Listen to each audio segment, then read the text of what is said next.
We have breaking news. Breaking news coming out of T-Mobile. Article comes to you guys from Yahoo Finance. I'll leave a link to it in the description so you guys can check it out. So I wanted to make this video right away so you guys can get my live reaction.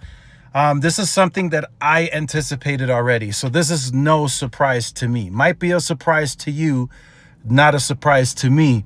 For those of you who follow the videos and listen, in older videos, I stated I was already surprised when Mike Sievert did not leave any prepared remarks at the T Priority reveal party in New York City, for those of you who remember that. And I spoke to some people behind the scenes and they just told me like, oh, you know, Mike Sievert just wants to give his other leadership time to shine. And I'm like, no, not at an event that's of that scale and size and how important that was, right? So, and then I told you guys by history, when Mike Sievert became the COO, he just filled in John's position when he left.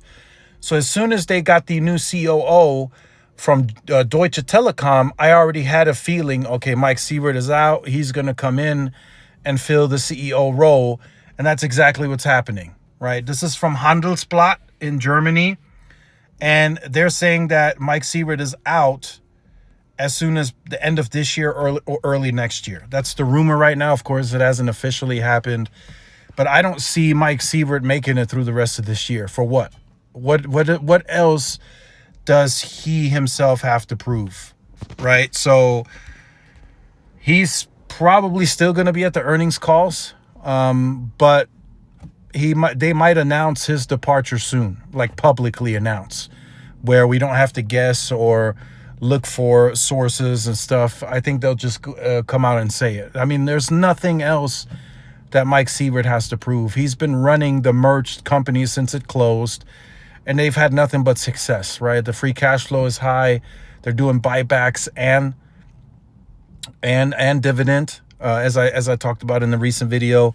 So there's nothing else Mike has left to prove. Now the company has to transition into something bigger, right? That Mike might not necessarily be the best expertise wise to run, right? They're now going into a convergence model, a bigger fiber play, and they're going to have to probably head in a different direction. Now there's no real reason why Mike Sievert is leaving, right? If we're discussing it from that perspective, because he doesn't have any real failures, right? So it's not like, oh, T-Mobile's in a bad spot, we need to replace Mike Sievert and try someone new. No, this is just a natural progression phase where Mike Sievert is just not the best fit, more than likely.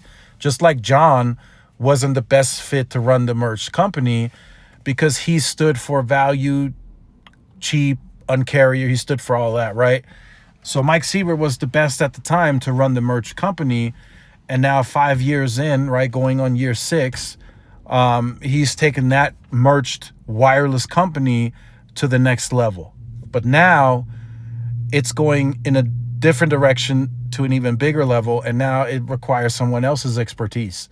And that's just what I feel they're doing. They're moving in somebody that has more convergence, more fiber expertise. And the team that's in place now, like John Fryer and everyone else, they can still run the wireless side, but they need someone at the helm that has more of that fiber expertise, more of the convergence expertise. And the COO that's currently in place from Deutsche Telekom, he's the right fit, right? He seems to be the right fit. And from what they're saying in this article and going by history, he's going to be, you know, just the natural progression into that CEO role. So let me know your thoughts on this in the comments. Like, share, subscribe. I'll see you in the next one. Peace.